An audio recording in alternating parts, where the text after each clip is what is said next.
Subscribe now and press the bell icon. Never miss an update. Good morning student, आपका बहुत बहुत हार्दिक स्वागत है हमारे चैनल आर के शर्मा के ऊपर।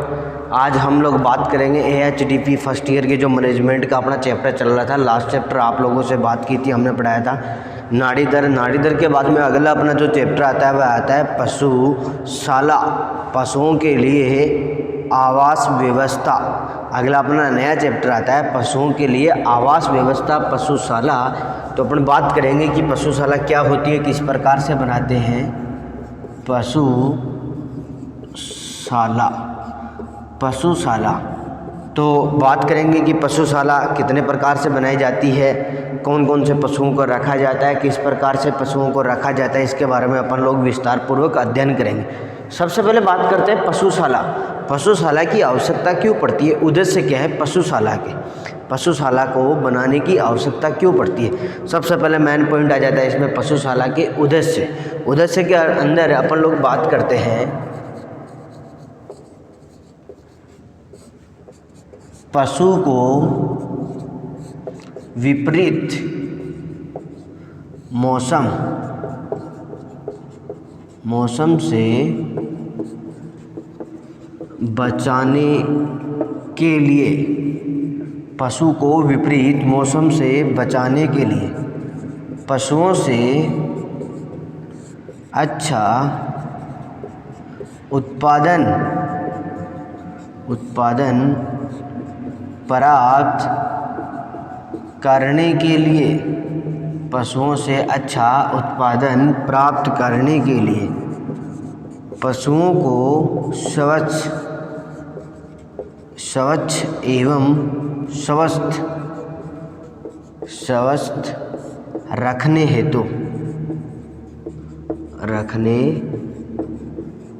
हेतु।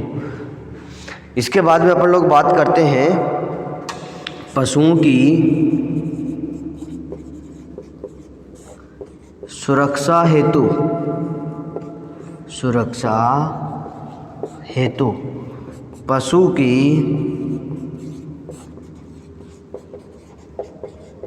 चोरी न होने हेतु। पशुओं के लिए आवास व्यवस्था की अपन लोगों को आवश्यकता इसलिए पड़ती है, पशु विपरीत मौसम से बचाने के लिए पशुओं को विपरीत मौसम से बचाने के लिए पशुओं से अच्छा उत्पादन प्राप्त करने के लिए पशुओं को स्वच्छ एवं स्वस्थ रखने के लिए, और आगे बात करते हैं पशुओं की सुरक्षा हेतु, पशुओं की चोरी न होने की। कहना मतलब विभिन्न प्रकार के कारण हैं जिसके लिए अपन को पशुशाला की आवश्यकता पड़ती है।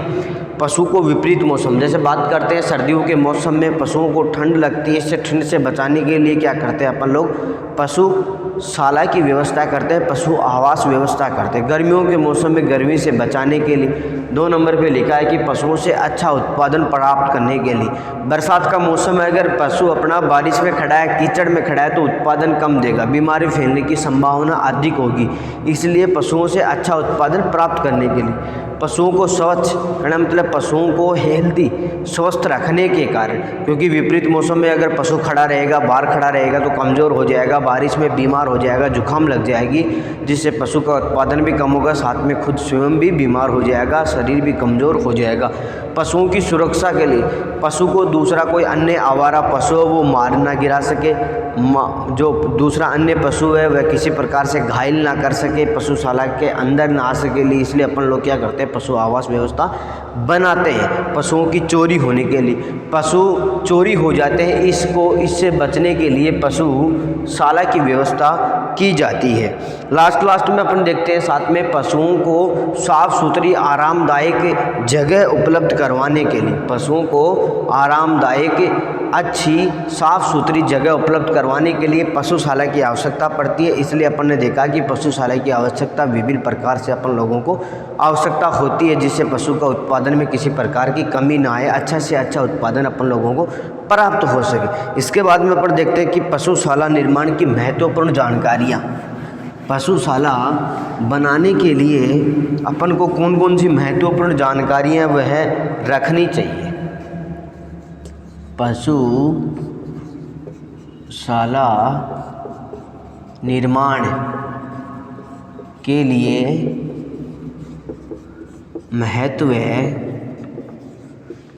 महत्वपूर्ण जानकारी। सबसे पहले बात करते हैं कि पशुशाला अपन लोग जब बनाते हैं तो कौन कौन से नियम हैं, कौन कौन से आयाम हैं जिनको मद्देनज़र रखते हैं अपन लोग क्या करते हैं पशुशाला बनाते हैं, या कौन कौन से तथ्य हैं जिनको अपन लोग ध्यान में रखकर पशुशाला बनाते हैं। सबसे पहले इसमें आता है प्राकृतिक दिशा, प्राकृतिक दशा या स्थिति। प्राकृतिक दशा या स्थिति की बात करें तो इसके अंदर क्या होता है कि पशु की जो पशुशाला है, पशुशाला अपन जो बना रहे हैं उसके लिए प्राकृतिक दशा या स्थिति का मतलब होता है कि पशु के लिए जो पशुशाला बना रहे हैं वह क्या होनी चाहिए, अन्य बाकी के जगह से थोड़ी सी ऊपर उठी हुई होनी चाहिए। बाकी की जो अन्य जगह है या उससे थोड़ी सी ऊपर उठी होनी चाहिए। ये अपनी समतल भूमि है, इससे थोड़ा सा ऊपर उठा हुआ, ताकि बरसात का पानी है उसकी निकासी की व्यवस्था अच्छी तरीके से हो सके, कीचड़ वगैरह इकट्ठा ना हो, मच्छर वगैरह ना फैले। कहने का मतलब पशुओं को किसी प्रकार की कोई हानि ना हो, नुकसान ना हो। क्योंकि अगर मान लो पशुशाला गड्ढे में रहेगी तो चारों तरफ का पानी आएगा, पानी आने से वहाँ मच्छर पैदा होंगे, मच्छर पैदा होने से अपने पशु बीमार होंगे। कहने का मतलब पशु ऊंचे वाले स्थान पे होनी चाहिए, टीले वाले स्थान पे होनी चाहिए। आसपास का क्षेत्र है थोड़ा सा शांत होना चाहिए, वातावरण साफ सुथरा होना चाहिए, वहाँ का हरियाली होनी चाहिए, प्राकृतिक हरियाली होनी चाहिए। ये नहीं हो कि बिल्कुल से उबड़ खाबड़ हो, उजाड़ हो, पहाड़ी क्षेत्र नहीं हो। पशु के बैठने के लिए आरामदायक जगह उपलब्ध होनी चाहिए। दूसरा देखते हैं मिट्टी का प्रकार।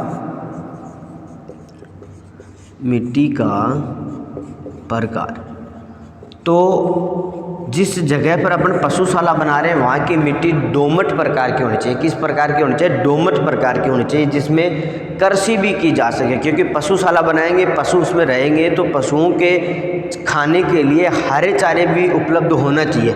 जब हरा चारा उपलब्ध नहीं होगा तो पशु अपन को क्या है, उत्पादन कम देगा।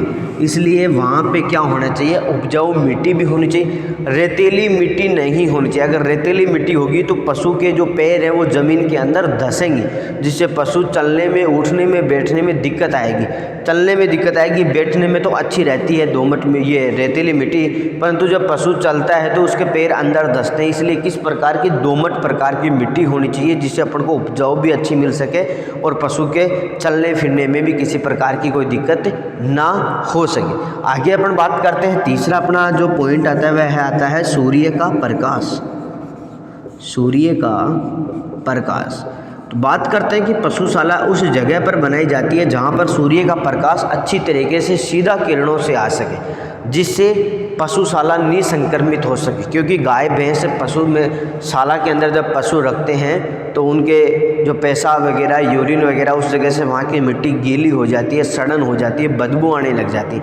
इसलिए जब सूर्य की प्रकाश की किरणें अगर पशुशाला के अंदर सीधी जाती है बिना किसी रुकावट के, तो वहाँ से कहना मतलब निसंक्रमण की क्रिया होती है। कहना मतलब मिट्टी धीरे धीरे सूख जाती है, जिससे पशु आरामदायक रह सकता है। अगर लगातार ही वहाँ पे पानी इकट्ठा रहा या यूरिन इकट्ठा रहा, जिससे मिट्टी दलदल हो जाती है, पशु बैठ नहीं पाता है, पशु में विभिन्न प्रकार के मच्छर वगैरह वहाँ पैदा हो जाते हैं, विभिन्न प्रकार की बीमारियाँ हो जाती हैं। इसलिए कहने का मतलब सूर्य का प्रकाश सीधा डायरेक्ट पशुशाला के अंदर आना चाहिए।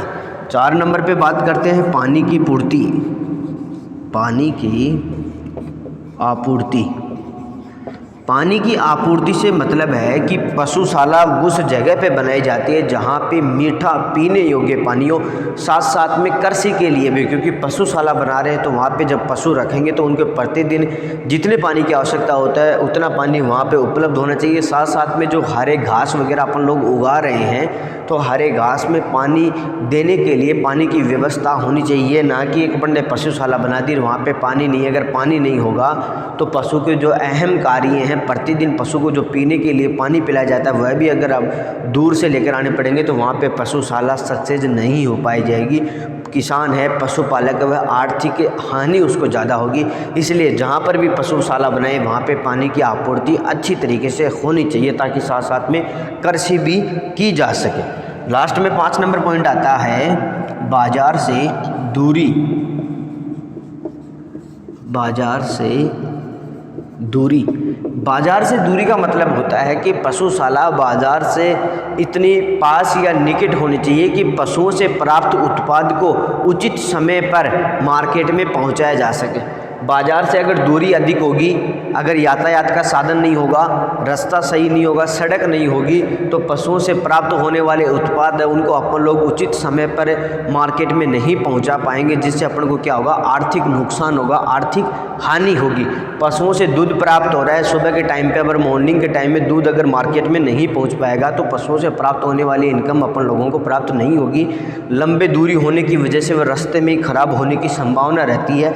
इसलिए पशुशाला क्या होनी चाहिए, पशुशाला मार्केट के पास में होनी चाहिए। अगर मार्केट के थोड़ा दूर है तो वहाँ पे यातायात के साधनों का अच्छी तरीके से व्यवस्था होनी चाहिए, रास्ते चौड़े होने चाहिए, सड़क मार्ग होना चाहिए, न कि बिना सड़क के उबड़ खाबड़ नहीं होना चाहिए। कहने का मतलब पशुओं से प्राप्त होने वाले उत्पाद को कम समय में, कम खर्चे में, कम लागत पर मार्केट में पहुँचाने की व्यवस्था होनी चाहिए। आगे अपन बात करते हैं, नया पॉइंट आता है बिजली की व्यवस्था।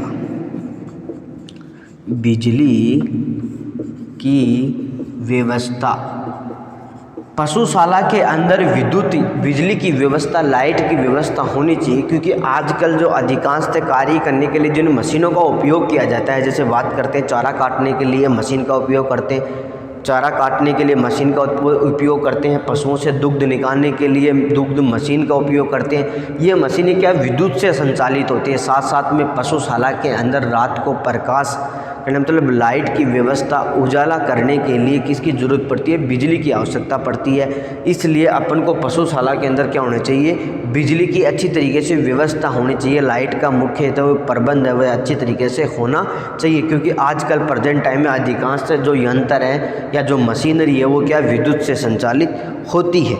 आगे बात करते हैं भवन निर्माण।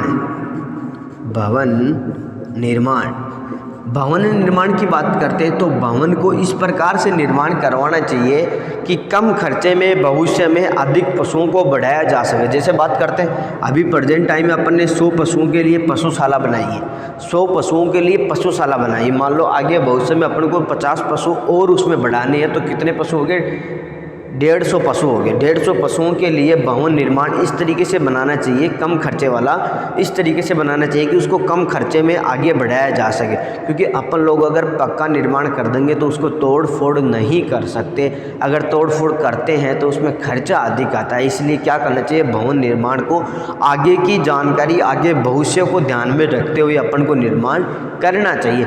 दूसरी बात, पशुशाला के अंदर जो मुख्य अहम जो इकाइयाँ हैं उन सभी को बनाना चाहिए। जैसे बात करते हैं नवजात गृह हो गया, हिपर गृह हो गया, दुग्धशाला हो गई, भंडार कक्ष हो गया, स्टोर कक्ष हो गया, कहने मतलब चारा डालने का जो जगह है वह हो गया, पानी की सुव्यवस्थित व्यवस्था होनी चाहिए। इस प्रकार से कहना मतलब पशुशाला के अंदर जो मुख्य जो इकाइयाँ हैं वह सभी प्रकार की, जैसे आइसोलेशन बॉक्स हो गया, इस प्रकार से कहना मतलब पशुशाला के अंदर जो मुख्य जो इकाइयाँ वह सारी की सारी होनी चाहिए। लास्ट में बात करते हैं 8 नंबर पे पानी की निकासी।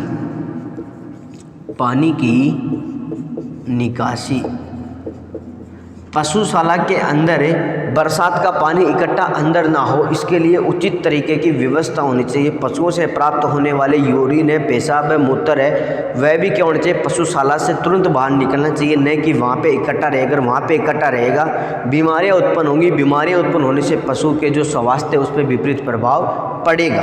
आगे बात करते हैं भवन का बाह्य वातावरण। 9 नंबर पे पॉइंट आता है भवन के बाह्य वातावरण।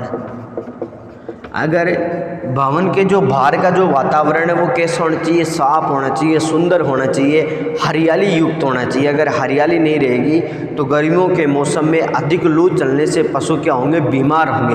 अगर मान लो तेज हवा आ रही है और भवन के जस्ट पास में अगर पेड़ पौधे नहीं है तो हवा भवन से डायरेक्ट टकराएगी, डायरेक्ट टकराने से पशु भी प्रभावित होंगे, जिससे पशु क्या होंगे, बीमार होंगे।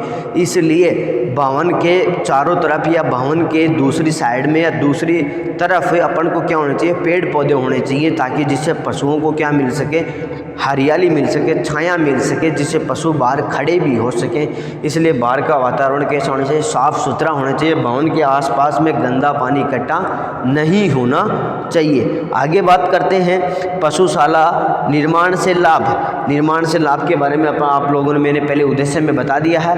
पशु की चोरी होने की संभावना नहीं रहती है, अच्छा उत्पादन मिलता है और अच्छा दुग्ध उत्पादन मिलता है, पशुओं की अच्छी देखभाल होती है, अच्छी साफ सफाई व रोग नियंत्रक होता है, पशु का उत्पादन व प्रजनन बढ़ा सकते हैं। तो ये होगी पशुशाला के निर्माण के लिए महत्वपूर्ण जो तथ्य हैं, बिंदु है, जिनको अपन लोगों को ध्यान में रखकर पशुशाला का निर्माण करना चाहिए। जिसमें सबसे पहले बात की प्राकृतिक दशा के बारे में, दूसरा आ गया मिट्टी का प्रकार, तीसरा आ गया सूर्य का प्रकाश, 4 नंबर पे आ गया पानी की आपूर्ति, फिर अपन ने बात की कि बाजार से दूरी, बिजली की व्यवस्था, भवन निर्माण, पानी की निकासी, और लास्ट में अपन ने देखा कि भवन के बाहर का जो वातावरण है वो किस प्रकार का होना चाहिए। आगे अपन बात करते हैं कि पशुशाला निर्माण किस प्रकार से कर सकते हैं, कितने प्रकार से अपन लोग कर सकते हैं।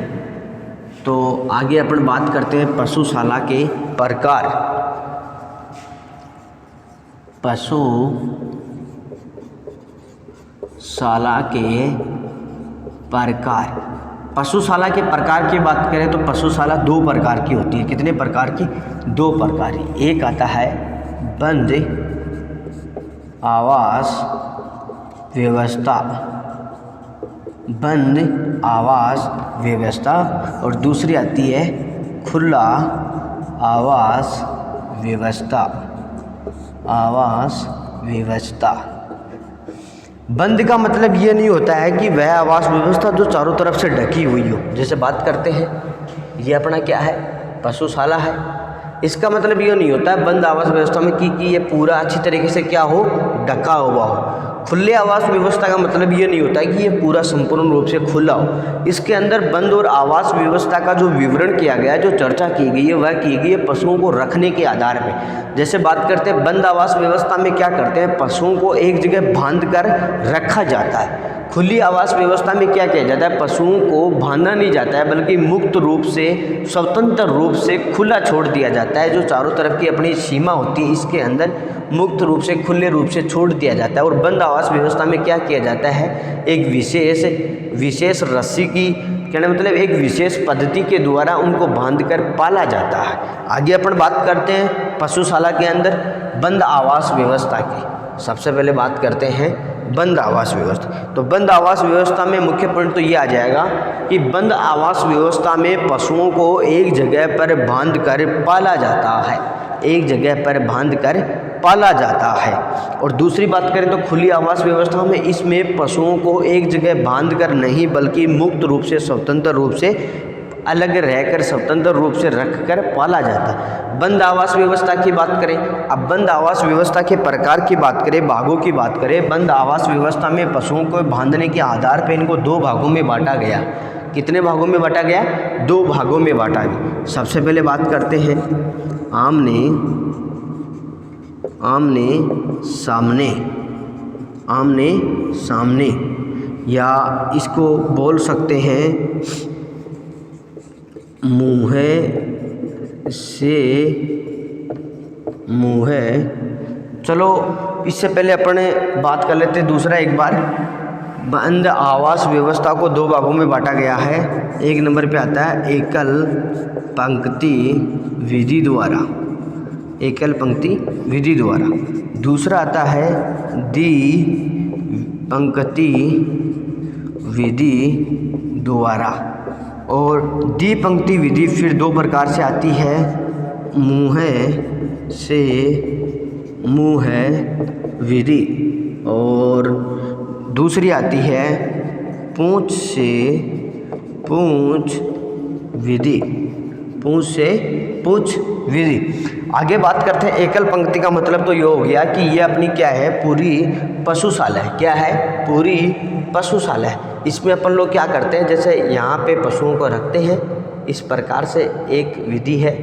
इस प्रकार से पशुओं को अपन लोग क्या करते हैं, बांध देते हैं। ये बीच में क्या है, चारा डालने का जगह है, चारा डालने का स्थान। इधर जैसे बात कर लेते हैं पानी की टंकी, पानी की टंकी।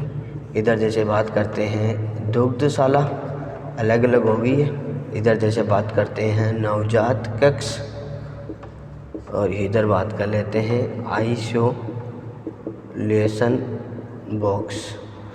ये तो हो गई कौन सी विधि होगी, एक पंक्ति। कहना मतलब गायों को, सभी गायों को, भैंसों को, जो भी जिस पशु के लिए अपन पशुशाला बना रहे हैं उसको क्या करते हैं, एक पंक्ति में बांधते हैं। तो इस प्रकार से बांध सकते हैं, या दीवार के पास में अपन चारा जो नाद है उसको बना सकते हैं, इधर से अपन लोग बांध सकते हैं। वो अपने खुद के ऊपर डिपेंड करता है कि अपन कौन सी साइड में बांध रहे हैं। तो एक पंक्ति तो एक विधि तो हो गई ये वाली। कौन सी होगी, ये वाली विधि। ये अपने पशु एक साइड में बंधे हुए हैं, इधर चारा डालने का स्थान है, पानी की टंकी है, आइसोलेशन बॉक्स है, नवजात कक्ष है, दुग्धशाला है। दूसरी विधि आती है द्विपंक्ति। द्विपंक्ति के अंदर आते हैं दो विधि आती है। कौन कौन सी आती है? इसमें क्या होता है, इसमें जो चारा डालने का स्थान होता है वो क्या होता है, बीच में होता है। कहाँ होता है? बीच में होता है, मुँह से मुँह। एक पशु इस साइड में, दूसरा पशु इस साइड में। एक पशु इस साइड में, दूसरा इस साइड में। एक इस साइड में, दूसरा इस साइड में। एक इस साइड में, दूसरा इस साइड में। एक इस साइड में, दूसरा इस साइड में। एक इस साइड में, दूसरा इस साइड। ये विधि होगी मुँह से मुँह। कहना मतलब इस पशु का मुँह है प्लस इस पशु का मुँह है, दोनों पशुओं का आपस में मुँह क्या होता है, एक दूसरे के सामने होता है, एक दूसरे के सामने होता है। बीच में चारा डालने का जो स्थान होता है वह होता है। ये विधि हो गई मुँह से मुँह विधि।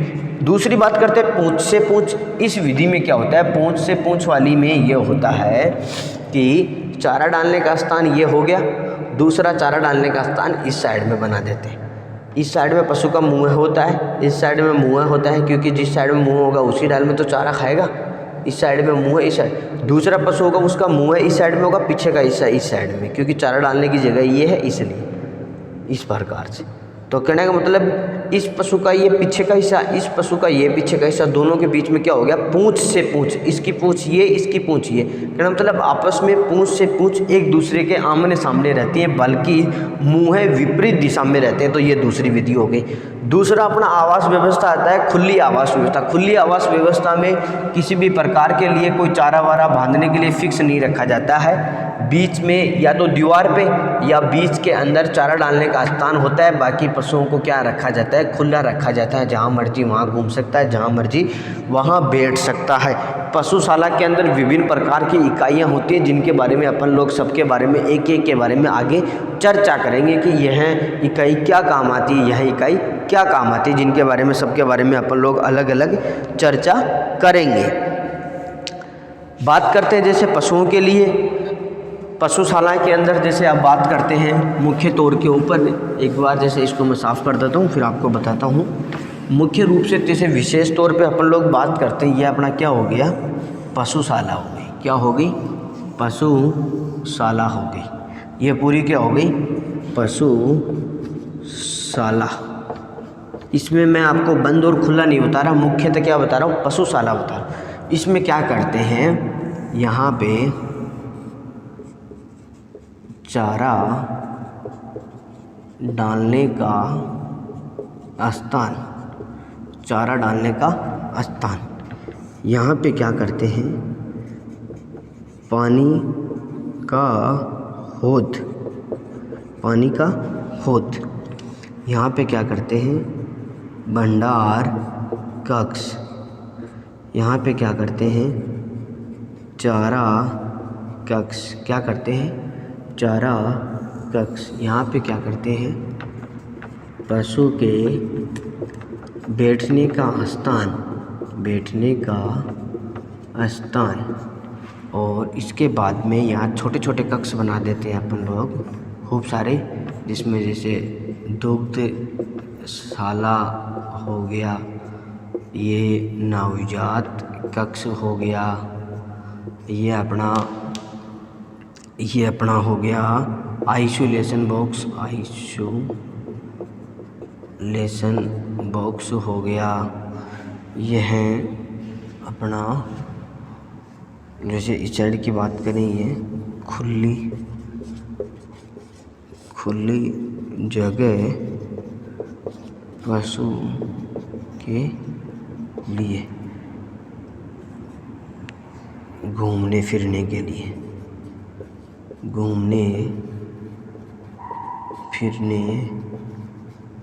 लिए ये जैसे अपन बात करते हैं सांड कक्ष हो गया, ये अपना हीपर कक्ष हो गया, ये अपना वर्ध कक्ष हो गया। पशुशाला के अंदर विभिन्न प्रकार की इकाइयाँ होती है। चारा डालने का जगह, खुली जगह जहाँ पशु घूमने फिरने का कार्य करता है, पशु के बैठने के लिए स्थान, टेंट सेट वगैरह डाल देते हैं। जैसे पशु विपरीत जैसे मौसम होता है, जैसे बरसात का मौसम होता है, उस मौसम में अब यहाँ बीच में तो रह नहीं सकता, तो यहाँ पे आ जाता है। पानी की हौद हो गया, भंडार कक्ष, स्टोर कक्ष हो गया, चारे का कक्ष हो गया, बंटा कक्ष हो गया, जैसे दाना वाना बंटा देते हैं ना पशुओं को, वर्ध कक्ष हो गया, हिपर कक्ष हो गया, सांड कक्ष हो गया, आइसोलेशन नवजात हो गया, दुग्धशाला होगी। इस प्रकार से कहना का मतलब एक पशुशाला के अंदर विभिन्न प्रकार की जो इकाइयाँ होती हैं वो सारी की सारी क्या होती हैं, सम्मिलित रूप से इकट्ठा रहती है। अब जैसे बात करते हैं आइसोलेशन बॉक्स की। आइसोलेशन बॉक्स के अंदर उन पशुओं को रखा जाता है जो क्या होते, बीमार होते हैं, बीमार होते हैं, क्योंकि अगर सारे के मिक्स में अगर रखेंगे तो अन्य पशु भी क्या हो जाएंगे, बीमार हो जाएंगे। इसलिए आइसोलेशन बॉक्स में उन्हीं पशुओं को रखा जाता है जो क्या होते हैं, बीमार होते हैं। दुग्धशाला के अंदर जिन पशुओं का दुग्ध निकालना होता है उनको दुग्ध निकालने से कुछ समय पहले वहाँ ले जाया जाता है, दुग्ध निकालने के बाद में वहाँ से वापसी खुला स्वतंत्र रूप से छोड़ दिया जाता है। नवजात कक्ष के अंदर जो नवजात बच्चे होते हैं उनको रखा जाता है। सांड कक्ष की बात करें, उन सांडों को रखा जाता है जो प्रजनन के काम आते हैं, जो किसके काम आते हैं, प्रजनन के काम आते हैं। आगे बात करते हैं, कुछ खुला क्षेत्र होता है, कुछ खुला क्षेत्र होता है, कुछ बंद क्षेत्र होता है। जैसे यहाँ पे अपने खुला क्षेत्र की बात करें तो ऊपर से खुला रहता है पशुओं के घूमने फिरने का, और कुछ पशुशाला के अंदर थोड़ा बहुत इस जगह रहती है वो क्या रहती है, बंद रहती है, जिसे पशुशाला विपरीत जो पशु है वो विपरीत मौसम में वहाँ पे बैठ जाते हैं। इसके बाद में बात करते हैं अपन कि खुली जो आवास व्यवस्था है उसके लाभ क्या है। खुली आवास व्यवस्था के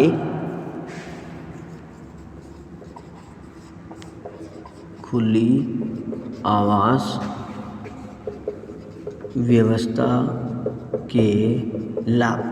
खुली आवास व्यवस्था में क्या है कि इसमें इतना खर्चा नहीं आता है जितना बंद आवास व्यवस्था में आता है, क्योंकि बंद आवास व्यवस्था में प्रत्येक पशुओं को बांध कर रखा जाता है, जिससे इसलिए उसमें क्या पड़ता है, मेहनत की अधिक आवश्यकता होती है, उसके लिए जो मजदूर हैं उसकी अधिक आवश्यकता पड़ती है, उसमें खर्चा अधिक आता है। खुली आवास व्यवस्था के लाभ की बात करें तो इसको कम पैसों से शुरुआत की जा सकती है। दूसरा पॉइंट, कम खर्चे पे पशुओं की संख्या को बढ़ाया जा सकता है। तीसरी बात, इसके लिए नुकसान, इसकी हानि ये है कि इसके लिए जगह की आवश्यकता ज़्यादा होती है खुली आवास व्यवस्था में।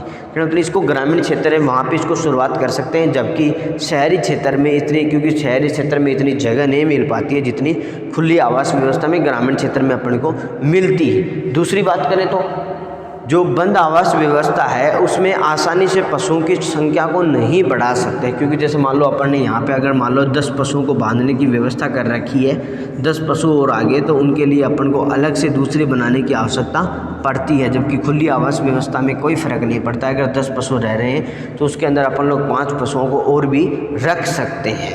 तो ये हो गए इनके अंदर लाभ और हानि, कि हानि कौन कौन सी होती है। आगे अपन ने इनके बारे में, पंक्तियों के बारे में बात कर ली कि कौन कौन सी पशु हैं जिनके अंदर जो कहने का मतलब है बंद आवास व्यवस्था में पशुओं को किस प्रकार से रखा जा सकता है, खुली आवास व्यवस्था में पशुओं को किस प्रकार से रखा जा सकता है। तो इसके साथ में ये अपना वाला चैप्टर कंप्लीट है। इसके बाद में जो आगे वाला चैप्टर है उसके बारे में अपन लोग विस्तार पूर्वक चर्चा करेंगे कल। तब तक के लिए थैंक यू, धन्यवाद दोस्तों।